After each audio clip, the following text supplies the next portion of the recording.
got ab separation? No. She's still shred. What am I saying?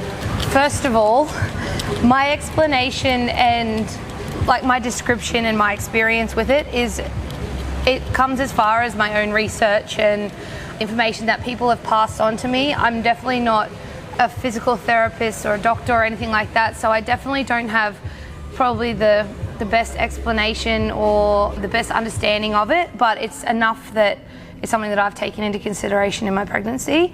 There's a couple of things to consider. So ab separation, or they call it diastasis recti. So the recti is sort of relating to the muscles pulling apart, the left and right side separating, and then diastasis meaning there's creating a space. And essentially the coning term, what that presents as, and I'll show you what that looks like, is that you get this pointy effect. So your belly's kind of like nice and round, and then with an increased amount of tension in the belly, it tightens up, and you know there's already so much pressure in there as it is that it kind of pulls the abs apart. Now they're going to pull apart a little bit anyway because you have to fit a baby in there that wasn't in there before, but an excessive separation, and then the muscle kind of like bulges through, and it can create essentially a weakening of the connective tissue and everything that you need to support, you know, your uterus and everything that needs to be in there. So it can make a natural labor harder, but it can also do a lot of damage to your muscles, and it can make your belly look weird, and you know that's not a massive priority. Obviously it's going to look a little different after a baby anyway. So ultimately it can do damage to the muscle in your belly as well. That can stay with you after pregnancy. It can get worse after pregnancy. And then, you know, I want to be an athlete again, so I'm mindful of it, but I think everyone should be mindful of respecting and looking after their body and keeping it as intact as you can. Obviously after you've carried a child and done all those kind of crazy things, it's never going to be as intact, but keep it as functional as it should be as best you can. The same that you will do with your pelvic floor and all that kind of stuff. So I notice everyone's a little bit different. I've known pregnant women that don't have it so much, and they can do quite a lot for quite a long time before they see it. For me, I was around 18 weeks and I noticed it hanging from a bar.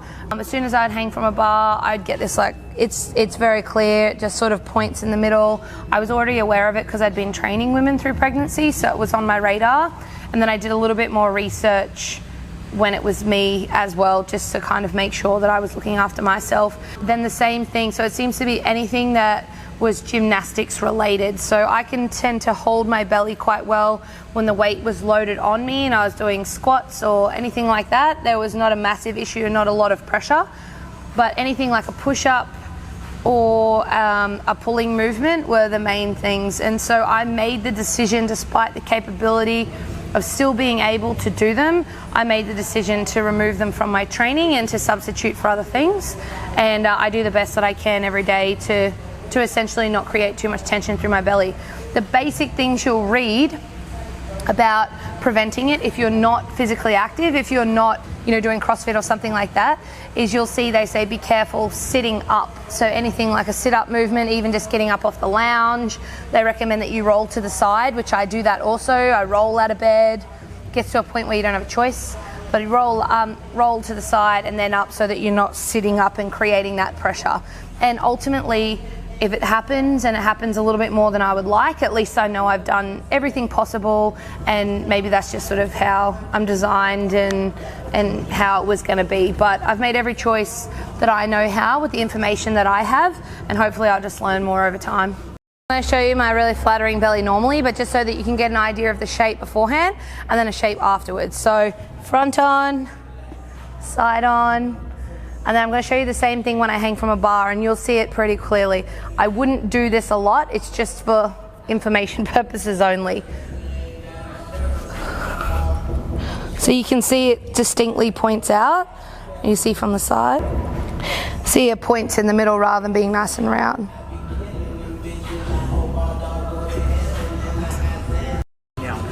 Okay, so same thing when I do a push-up position. I can kind of get away with it on my knees because it's not as tense, but when I go on my toes, you can definitely see it.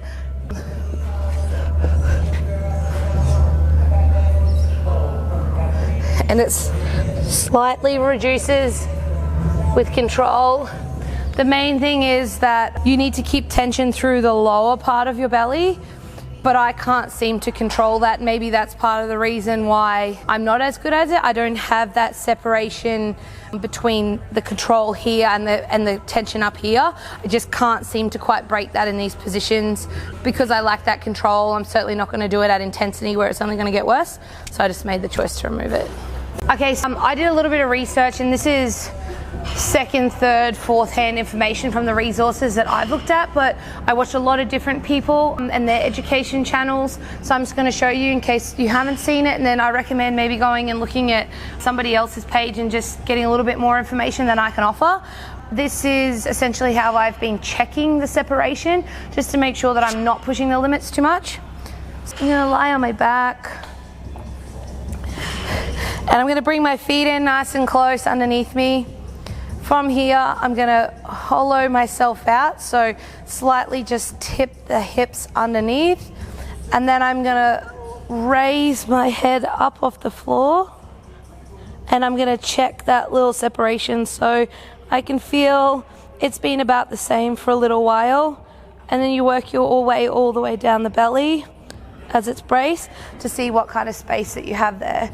Now everyone's a little bit different, and really it shouldn't get too far. Like some people can go as far as like there's a 3-finger space, which is definitely more than ideal. I've kind of held it the same for quite a while. There's a little bit of separation there, but nothing that I haven't tried to avoid anyway.